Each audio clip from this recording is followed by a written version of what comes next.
And welcome to all. इस part पे हम लोग बात करने जा रहे हैं भारत के राष्ट्रपति पर। राष्ट्रपति से संबंधित जितने भी क्वेश्चन होंगे नॉर्मल लेवल के उसको मैं समझूंगा। पहले आपको पता होना चाहिए भारत में कुल कितने राष्ट्रपति हुए हैं और उन राष्ट्रपति के नंबर आपको याद होने चाहिए कि जैसे 13वें नंबर के राष्ट्रपति, 8वें नंबर के राष्ट्रपति, 4थे नंबर के राष्ट्रपति। तो अगर आपको ये राष्ट्रपति की संख्या नहीं याद है, अगर आपको राष्ट्रपति क्रम से नहीं याद है तो पेपर आपका बिगड़ सकता है। तो बने रहिए मेरे साथ, मैं आपको एक सूत्र दूंगा, उस सूत्र को आप दिन भर में 2-3 बार पढ़ेंगे और 2-3 बार पढ़ने को भैया सूत्र भी आपको याद ही करना पड़ता है, ठीक है ना सर। तो सूत्र को आप 2-3 बार पढ़ेंगे और पढ़ने के बाद आप उसको राष्ट्रपति को सॉल्व करेंगे। राष्ट्रपति जिन्होंने क्या क्या काम किए हैं उन पर भी चर्चा हम लोग करेंगे। तो आप अगर ये वीडियो में आए हैं तो इस वीडियो के सारे पॉइंट आपको अटेंड करने हैं। इस वीडियो को देखने के बाद आपको सारे क्वेश्चन आसान लगेंगे, ठीक है ना। तो सबसे पहले हम लोग बात करेंगे क्या कि राष्ट्रपति की याद करने की ट्रिक क्या है। तो राष्ट्रपति को याद करने की ट्रिक है, जैसा कि हमने आपको बता भी चुके थे क्लास में, राजू की राधा जाकर गिरी फखरुद्दीन रेड्डी की जेल में, रेड्डी की जेल में तब रमा शंकर नारायण की कलम से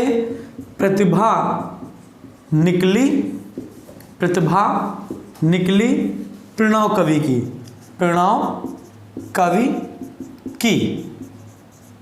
ठीक है ना। तो बस आपको ये पढ़ना है, राजू की राधा जाकर गिरी फखरुद्दीन रेड्डी की जेल में, तब रमाशंकर नारायण की कलम से प्रतिभा निकली प्रणव कवि की।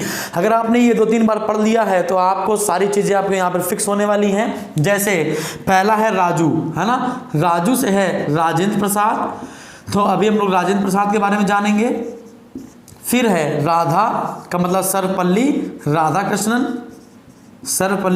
राधाकृष्णन। फिर तीसरे हैं जाकर से जाकिर हुसैन। फिर चौथे हम लोग के पास होंगे गिरी है वीवी गिरी, है ना, वारा गिरी, वेंकट गिरी। अच्छा, पांचवे कौन से हैं, फखरुद्दीन अली अहमद।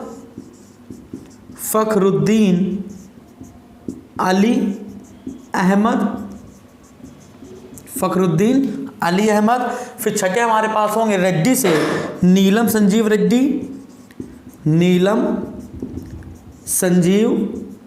रेड्डी, ये हो गए। फिर सातवें हमारे पास हैं जेल से ज्ञानी जैल सिंह। फिर हमारे पास आएंगे रमाकृष्ण वेंकटरमन। फिर हमारे पास आएंगे शंकर से शंकर दयाल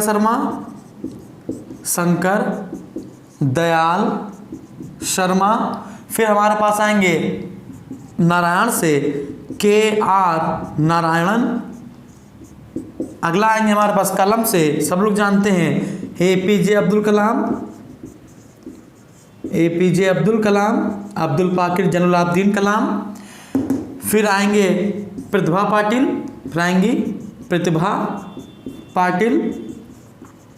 फिर हमारे पास आएंगे कौन, प्रणव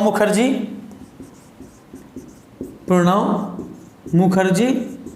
फिर हमारे पास 14वें नंबर के राष्ट्रपति आएंगे कौन, कवि से रामनाथ कोविंद, ठीक है सर। तो इतने, है ना। तो हम लोगों ने देखे वर्तमान में जो राष्ट्रपति वो किस नंबर के हैं, तो आंसर है 14वें नंबर के हमारे पास राष्ट्रपति हैं। तो हमने क्या देखा था, हमने देखा था कि राजू की राधा जाकर गिरी फखरुद्दीन रेड्डी की जेल में, तब रमाशंकर नारायण की कलम से प्रतिभा निकली प्रणव कवि की।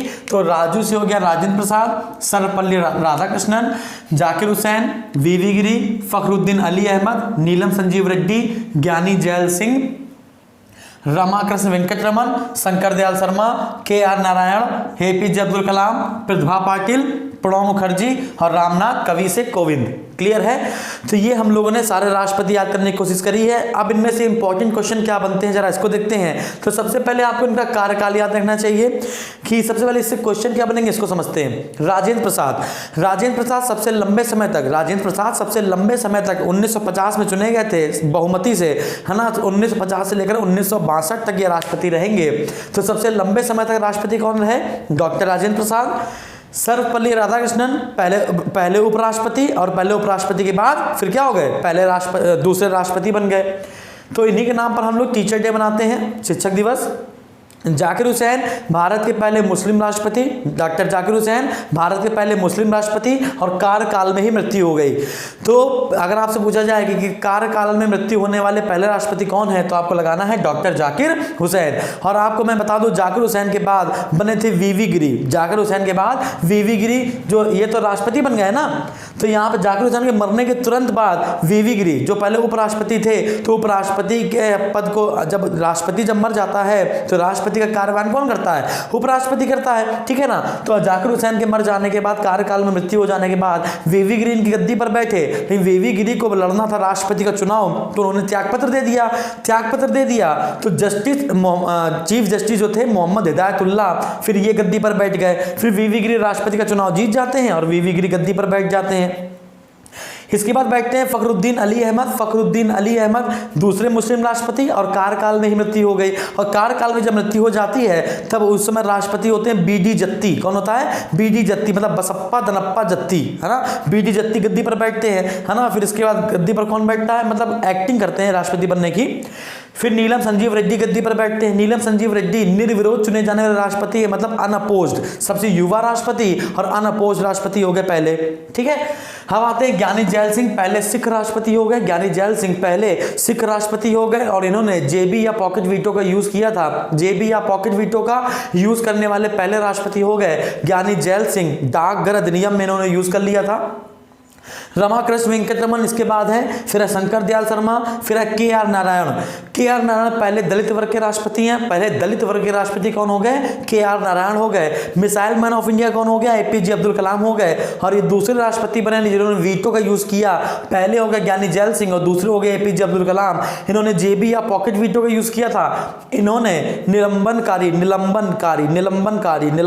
वीटो का प्रयोग किया था, मतलब सस्पेंसिव वीटो का प्रयोग किया था।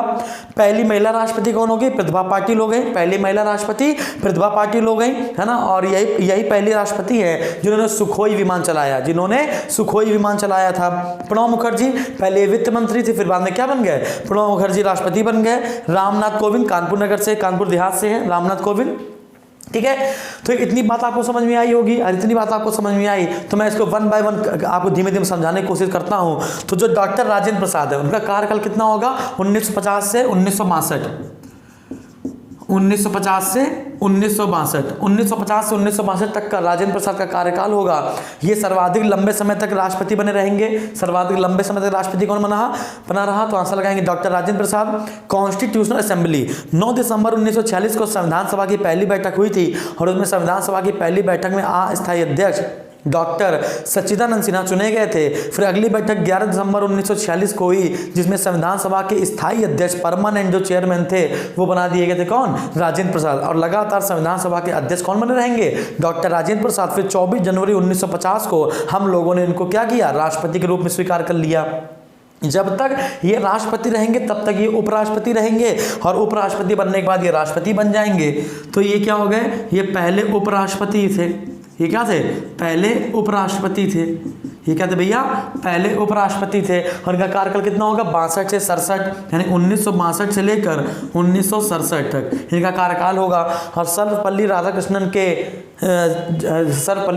के जन्मदिन पर हम क्या मनाते हैं? टीचर डे मनाते हैं। अब आएगा जाकिर हुसैन। क्या आएगा? जाकिर हुसैन पहले मुस्लिम राष्ट्रपति हो गए और कार्यकाल में इनकी क्या हो गई?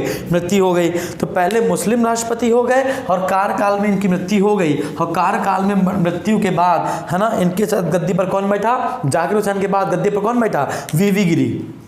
जाकिर हुसैन के बाद गद्दी पर कौन बैठा? वीवी गिरी उसमें क्या थे? उपराष्ट्रपति थे। वीवी गिरी क्या थे उस समय? उपराष्ट्रपति थे। अब जब ये उपराष्ट्रपति थे तो उनको राष्ट्रपति का चुनाव लड़ना था। जब उपराष्ट्रपति को राष्ट्रपति का चुनाव लड़ना था तो वीवी गिरी ने क्या दे दिया? इस्तीफा दे दिया। जब वीवी गिरी ने इस्तीफा दे दिया तो जब राष्ट्रपति गद्दी पर नहीं होता तो उपराष्ट्रपति उसका कार्यभार संभालता है, और जब उपराष्ट्रपति नहीं होता तो सर्वोच्च न्यायालय का मुख्य न्यायाधीश उसका कार्यकाल संभालता है, और सर्वोच्च न्यायालय का मुख्य न्यायाधीश भी ना हो तो सर्वोच्च न्यायालय में जो अन्य न्यायाधीशों में सबसे वरिष्ठ न्यायाधीश होगा वो कार्यभार संभालेगा। अब अगला क्वेश्चन आपके मन में तो ये तो नहीं आ रहा है कि अगर जैसे मान लीजिए कि सर अगर राष्ट्रपति नहीं है तो उपराष्ट्रपति आएगा, उपराष्ट्रपति नहीं है तो सर्वोच्च न्यायालय का मुख्य न्यायाधीश आएगा, सर्वोच्च न्यायालय का मुख्य न्यायाधीश नहीं है तो सर्वोच्च न्यायालय के अन्य न्यायाधीशों में जो वरिष्ठ सदस्य होगा वो आएगा, और वो भी नहीं है तो अगर ऐसा आ रहा है ना, तो इसको समझ लो कि 30+1 का खेल है सर। यहाँ पर सर्वोच्च न्यायालय में इस समय टोटल 31 न्यायाधीश हैं, जिनमें एक है चीफ जस्टिस और एक है जस्टिस, है ना, एक है 30 अन्य न्यायाधीश और एक मुख्य न्यायाधीश। ये नहीं होगा तो इन 30 में से जो वरिष्ठतम होगा वो गद्दी पर बैठ जाएगा, अगर वो भी नहीं है तो उससे जो नीचे होगा वो बैठ जाएगा, वो भी नहीं तो उससे नीचे जो वो बैठ जाएगा। समझ में आ गया? ऐसा नहीं हो सकता कि ये 30-31 गद्दी खाली हो, ऐसा तो नहीं होगा ना। ठीक है, समझ में आ गया होगा आप लोगों को। तो वीवी गिरी के बाद आप ये जब उन्होंने इस्तीफा दे दिया तो चीफ जस्टिस को आगे गद्दी पर बैठना पड़ेगा। कौन बैठा था आकर? मोहम्मद हिदायतुल्लाह। कौन बैठा था? मोहम्मद हिदायतुल्लाह। कौन बैठा था? मोहम्मद हिदायतुल्लाह। तो आपको क्वेश्चन पूछा जाएगा कि भारत के पहले मुख्य न्यायाधीश ऐसे बताइए जो राष्ट्रपति के पद पर भी बैठे थे, एक्टिंग की थी, तो आंसर क्या लगाएंगे? मोहम्मद हिदायतुल्लाह। फिर इसके बाद वीवी गिरी क्या होते हैं? राष्ट्रपति का पद जीत जाते हैं। जब वीवी गिरी जीत जाएंगे तो 1969 से 1974 तक का कार्यकाल किसका रहेगा? 1969 से 1974 तक का कार्यकाल रहेगा किसका? वीवी गिरी का। 1969 से 1974 तक का कार्यकाल किसका रहेगा? वीवी गिरी का। फिर वीवी गिरी के पद से हट जाने के बाद गद्दी पर कौन बैठेगा? फखरुद्दीन अली अहमद बैठेंगे। तो फखरुद्दीन अली अहमद गद्दी पर बैठेंगे और 3 साल के बाद इनकी मृत्यु हो जाएगी, यानी 1974 से 1977 तक गद्दी पर बैठेंगे। 1974 से 1977 तक या 77 तक ये गद्दी पर बैठेंगे, और 77 में जब फखरुद्दीन अली अहमद की मृत्यु हो जाएगी तब गद्दी पर कौन बैठ जाएगा? तब गद्दी पर बैठ जाएंगे बीडी जत्ती। कौन बैठेगा गद्दी पर? बीडी जत्ती। फुल फॉर्म क्या होगा? बसप्पा दनप्पा जत्ती, है ना। अब बीडी जत्ती एक्टिंग करेंगे राष्ट्रपति पर बैठने की। फिर इसके बाद फिर से क्या होगा? राष्ट्रपति का चुनाव होगा और अकेले खड़े होंगे नीलम संजीव रेड्डी। अकेले खड़े होंगे और अकेले ही जीत जाएंगे। मतलब नीलम संजीव रेड्डी अकेले खड़े होंगे और अकेले जीत जाएंगे। मतलब क्या है कि नीलम संजीव रेड्डी निर्विरोध चुने जाने वाले राष्ट्रपति हैं। तो निर्विरोध चुने जाने वाले राष्ट्रपति कौन हो गए? नीलम संजीव रेड्डी। तो इनसे क्वेश्चन क्या बनता है? निर्विरोध, है ना। तो निर्विरोध चुने जाने वाले राष्ट्रपति कौन हो गए? निर्विरोध चुने जाने वाले राष्ट्रपति कौन हो गए? तो आंसर क्या लगाएंगे? नीलम संजीव रेड्डी लगाएंगे। अब नीलम संजीव रेड्डी के बाद गद्दी पर कौन बैठेगा? ज्ञानी जैल सिंह बैठेंगे। तो ये क्या हो गया? पहले सिख राष्ट्रपति हो गए। ज्ञानी जैल सिंह क्या हो गया? पहले सिख राष्ट्रपति हो गए, और इन्होंने क्या यूज किया था? जेबी या पॉकेट वीटो का यूज किया था। जेबी या पॉकेट वीटो का प्रयोग करने वाले पहले राष्ट्रपति कौन हो गए? ज्ञानी जैल सिंह हो गए, है ना। डाकघर अधिनियम में लगाइएगा। किस अधिनियम में? किस एक्ट में? तो पोस्ट ऑफिस एक्ट में जेबी या पॉकेट वीटो का यूज कर लिया था। मतलब ये वीटो क्या है? अपने जेब में डाल लिया और भूल गए। ठीक है ना। वीटो 3 प्रकार के होते हैं। मैं आपको वीटो पढ़ाऊंगा, जब राष्ट्रपति पढ़ाऊंगा तब आपको वीटो जरूर पढ़ाऊंगा। नेक्स्ट पार्ट पे आते हैं। नेक्स्ट पार्ट में क्या आएगा? आर वेंकटरमन से क्वेश्चन नहीं बनेगा कुछ, शंकर दयाल शर्मा से कोई क्वेश्चन नहीं बनता है। अब क्वेश्चन किससे बनता है? के आर नारायण से। किससे बनता है? के आर नारायण से। तो के आर नारायण क्या है? प्रथम दलित वर्ग के राष्ट्रपति हैं। क्या है ये? प्रथम दलित वर्ग के राष्ट्रपति कौन हो गए? तो आंसर है के आर नारायण हो गए। अच्छा, अगला क्या है? एपीजे अब्दुल कलाम। एपीजे अब्दुल कलाम क्या हो गए? एपीजे अब्दुल कलाम को हम लोग मिसाइल मैन ऑफ इंडिया कहते हैं, याद रखिएगा। इनको हम लोग मिसाइल मैन ऑफ इंडिया कहते हैं, मिसाइल मैन ऑफ इंडिया कहते हैं। तो आपके पास दूसरा क्वेश्चन क्या है? आपके पास दूसरा क्वेश्चन आपको बताना है कि आपको दूसरा क्वेश्चन बताना है कि मिसाइल मैन ऑफ इंडिया अगर एपीजे अब्दुल कलाम है तो मिसाइल वुमेन ऑफ इंडिया कौन है? आपको बताना है कि मिसाइल वुमेन ऑफ इंडिया कौन है। तो मिसाइल वुमेन ऑफ इंडिया जल्दी से कमेंट करके आप हमें कमेंट बॉक्स पे बताएंगे कि मिसाइल वुमेन ऑफ इंडिया कौन है। ठीक है, चलिए अगला आते हैं प्रतिभा पाटिल में। तो प्रथम महिला राष्ट्रपति हो गई। प्रतिभा पाटिल क्या हो गई? प्रथम महिला राष्ट्रपति हो गई। प्रथम महिला राष्ट्रपति हो गई कौन? प्रतिभा पाटिल, है ना। और सुखोई विमान चलाने वाली भी पहली राष्ट्रपति हो गई। सुखोई विमान चलाने वाली भी क्या हो गई? पहली महिला राष्ट्रपति या राष्ट्रपति हो गई। अगला क्या होगा? प्रणब मुखर्जी वित्त मंत्री। तो फिर क्या होगा? रामनाथ कोविंद। ठीक है, इनका संबंध किससे है? कानपुर देहात से है। कहाँ से इनका संबंध? उत्तर प्रदेश में कानपुर देहात से है। ठीक है, तो रामनाथ कोविंद। तो राष्ट्रपति होता क्या है? राष्ट्रपति भारत का पहला नागरिक होता है। सबको पता है कि राष्ट्रपति क्या होता है? तो राष्ट्रपति भारत का पहला नागरिक होता है। राष्ट्रपति अभी किस नंबर के बन चुके हैं? 14वें नंबर के राष्ट्रपति कौन है? रामनाथ कोविंद। अगर टोटल मिला लिया जाए तो फिर 16 हो जाएगा। टोटल मिला दिया जाए कि जस्टिस को मिला लिया जाए, इन सबको मिला लिया जाए, तो आंसर क्या हो जाएगा? 16 हो जाएगा। तो कार्यकाल मैं आपको फिर से बता देता हूँ जल्दी जल्दी। कार्यकाल क्या होगा, एक बार फिर से मैं आपको कार्यकाल जल्दी से बता देता हूँ क्या होगा। तो राजेंद्र प्रसाद का कार्यकाल कितना था? राजेंद्र प्रसाद का कार्यकाल था 1950 से 1962। राजेंद्र प्रसाद का कार्यकाल कितना था? 1950 से 1962। फिर क्या आएगा? राधाकृष्णन में आएगा। राधाकृष्णन में क्या होगा? 1962 से 1967, 1962 से 1967। फिर आएगा जाकिर हुसैन। जाकिर हुसैन में क्या होगा? 1967 से 1969, 1967 से 1969। फिर बैठ जाएंगे वीवी गिरी, एक्टिंग करेंगे, यानी 1969 से 1969 तक ये रहेंगे वीवी गिरी। फिर वीवी गिरी के बाद कौन बैठ जाएगा? मोहम्मद हिदायतुल्ला। तो मोहम्मद हिदायतुल्ला भी 1969 से 1969 तक ही रहेंगे। फिर गद्दी पर बैठ जाएंगे वीवी गिरी। फिर क्या होंगे? 1969 से 1974 तक रहेंगे, 1969 से 1974 तक रहेंगे। फिर फखरुद्दीन अली की मृत्यु हो जाएगी, मतलब 1974 से 1977 तक रहेंगे, और इनकी मृत्यु हो जाएगी तो बीडी जत्ती गद्दी पर बैठ जाएंगे। जब बीडी जत्ती गद्दी पर बैठेंगे तो वो हटेंगे, तो गद्दी पर कौन बैठेगा?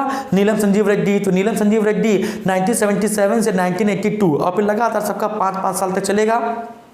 1977 से 1982, 82 से 87, 87 से 92, 92 से 97, 97 से 2002, 2002 से 2007, 2007 से 2012, 12 से 17, फिर 17 से लगातार 22 तक। ठीक है ना? तो आपको बस यहाँ पे थोड़ा सा खेल करना है। क्या यहाँ पर ये याद रखना है 3 साल के लिए, ठीक है ना? ये 3 साल के लिए याद रखना है, बाकी ज़्यादा इंपॉर्टेंट नहीं है। अगर मैं आपसे क्वेश्चन पूछूं कि आप बताइए पहले जस्टिस बताइए, पहले चीफ जस्टिस बताइए जो गद्दी पर बैठे राष्ट्रपति, किसका लगाओगे? मोहम्मद हिदायतुल्ला लगाएंगे। भारत का पहला नागरिक क्या हो गया? भारत का राष्ट्रपति। राज्य का पहला नागरिक क्या हो गया? राज्यपाल। भारत की पहली महिला नागरिक कौन हो गई? भारत के राष्ट्रपति की बीवी हो गई। राष्ट्रपति का जो भवन है उसका नाम क्या है? रायसीना हिल है। राष्ट्रपति के भवन का नाम क्या है? रायसीना हिल है। प्रधानमंत्री के भवन का नाम क्या है? लोक कल्याण मार्ग, है ना? 7 रेस कोर्स, जिसका नाम प्रधानमंत्री नरेंद्र मोदी ने बदल दिया और नाम कर दिया है लोक कल्याण मार्ग। तो ये तो हमने आपको राष्ट्रपति को याद करने की ट्रिक बता दी है।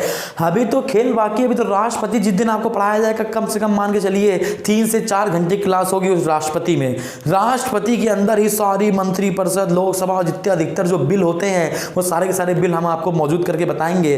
तो संविधान हम बहुत जल्दी ही पढ़ाने वाले हैं आपको।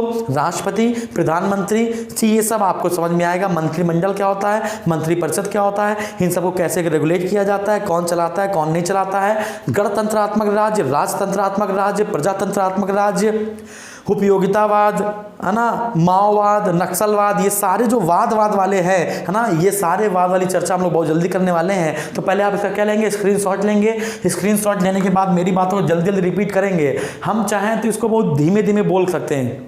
हम चाहते इस वीडियो में बहुत धीमे धीमे बोल को आपको बोर कर सकते हैं, और इस वीडियो को कम से कम कुछ नहीं तो 1.5 घंटे तक खींच सकते हैं, आधे घंटे तो खींच ही सकते हैं। कोई मतलब नहीं है, जल्दी पढ़ने की कोशिश करा करिए। 17 मिनट में जल्दी से 17 मिनट में 170 क्वेश्चन करने की कोशिश करते हैं हम लोग। ठीक है, तो आज के लिए इतना काफ़ी है। Thank you.